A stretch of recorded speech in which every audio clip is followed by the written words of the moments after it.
Assalamualaikum warahmatullahi wabarakatuh. Welcome to my YouTube channel. Perkenalkan, saya Jian Zaida Asna dari Universitas Negeri Malang, Prodi Pendidikan Fisika.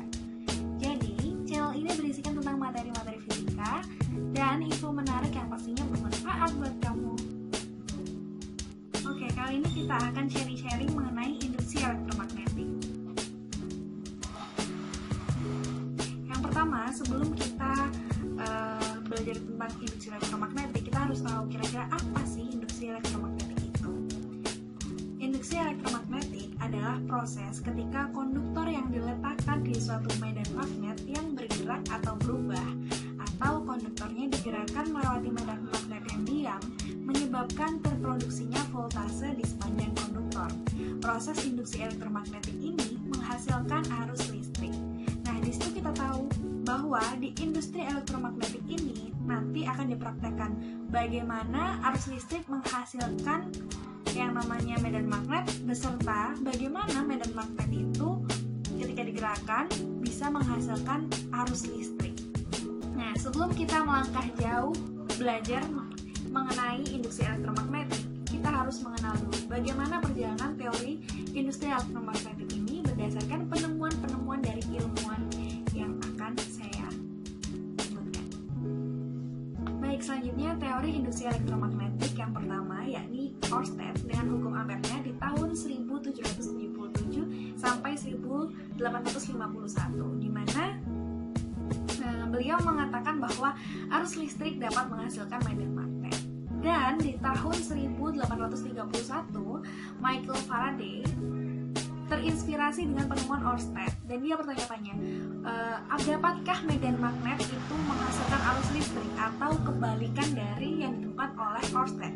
Nah, akhirnya dengan penelitiannya ia meneliti ada peristiwa induksi elektromagnetik itu sendiri. Jadi bagaimana magnet itu nanti akan menghasilkan arus listrik, bukan hanya arus listrik yang akan menghasilkan medan magnet, seperti itu. Lalu di tahun 1831 ada Joseph Henry, di mana ia menemukan perumusan hukum Faraday-Henry. Jadi apa yang ditemukan oleh Faraday tadi, Michael Faraday itu dirumuskan sama Joseph Henry. Di situ beliau juga berhasil menciptakan mesin pertama yang menggunakan teknologi elektromagnetik. Selanjutnya di tahun 1854 ada Maxwell dengan hukum Ampere-Maxwell-nya, di mana ia menyebutkan bahwa kehadiran medan magnet itu sendiri bisa didapatkan selain arus listrik, dengan adanya arus listrik bisa juga didapatkan dengan cara mengubah medan magnet itu sendiri. Nah, nanti akan ada animasinya. Lalu yang terakhir di tahun 1880 ada Heinrich Hertz yang menemukan gelombang elektromagnetik. Jadi dia juga menemukan adanya medan listrik dan medan magnet. Nanti kita akan belajar lebih dalam mengenai medan listrik dan medan magnet, sehingga nanti kita juga bisa menghitung bagaimana gelombang elektromagnetik itu sendiri. Sebelumnya, mari perhatikan animasi berikut ini. Terdapat satu buah magnet, lalu ada kumparan, lalu ada kabel merah dan kabel hitam, dan ada galvanometer. Kabel merah digunakan untuk menyambungkan antara kumparan ke kutub positif galvanometer, sedangkan kabel hitam untuk menyambungkan antara kumparan dengan galvanometer negatif. Lalu bisa diperhatikan ketika magnet itu kan ada medan magnetnya. Nah, ketika medan magnet ini masuk atau magnetnya mulai masuk ke dalam kumparan, maka dapat dilihat galvanometer menuju ke arah positif. Untuk sesaat ketika magnet tersebut diam di dalam kumparan, maka jarum galvanometer kembali lagi ke angka 0, dan ketika dikeluarkan menuju ke arah negatif. Nah, selanjutnya yang akan kita pelajari yaitu mengenai flux magnet. Ini sangat berhubungan dengan yang namanya induksi elektromagnetik. Apa sih flux magnet itu? Flux magnet adalah perubahan pada medan magnet. Flux magnet dihasilkan dalam perkalian antara medan magnet D dan luas bidang A yang saling tegak lurus. Flux magnet dapat dinyatakan dengan flux magnet sama dengan B kali A, dengan flux sama dengan medan magnet dikali luasan bidang.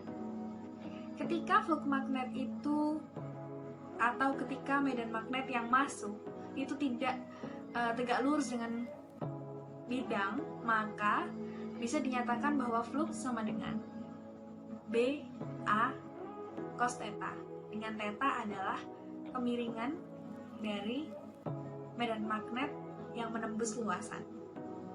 Dapat dilihat ketika suatu medan magnet bulat di situ, fluxnya sama dengan 0 karena tidak ada medan magnet yang menembus luasan bidang tersebut. Lalu coba perhatikan animasi berikut ini. Terdapat sebuah luasan bidang, medan magnet, di mana masuk medan magnet yang nantinya sejajar, maka flux sama dengan 0. Dan jika sebuah bidang tersebut dilewati oleh medan magnet dengan arah tegak lurus, maka timbullah flux magnet. Bisa diperhatikan ketika flux magnetnya miring atau tidak tegak lurus, maka terbentuklah sudut theta. Dan adanya flux magnet ini ketika dilewati oleh medan magnet di suatu luasan bidang, maka timbullah arus yang arah putarnya seperti pada animasi. Coba perhatikan animasi berikut ini.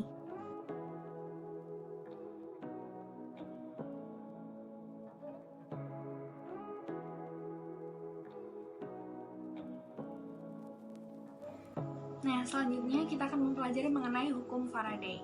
Hukum Faraday pertama yaitu setiap perubahan medan magnet pada kumparan akan menyebabkan gaya gerak listrik atau GGL yang diinduksi oleh kumparan tersebut.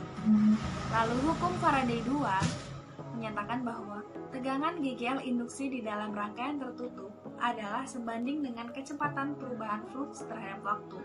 Maka dapat disimpulkan dalam hukum Faraday, setiap perubahan medan magnet pada kumparan akan menyebabkan GGL induksi yang sebanding dengan laju perubahan flux.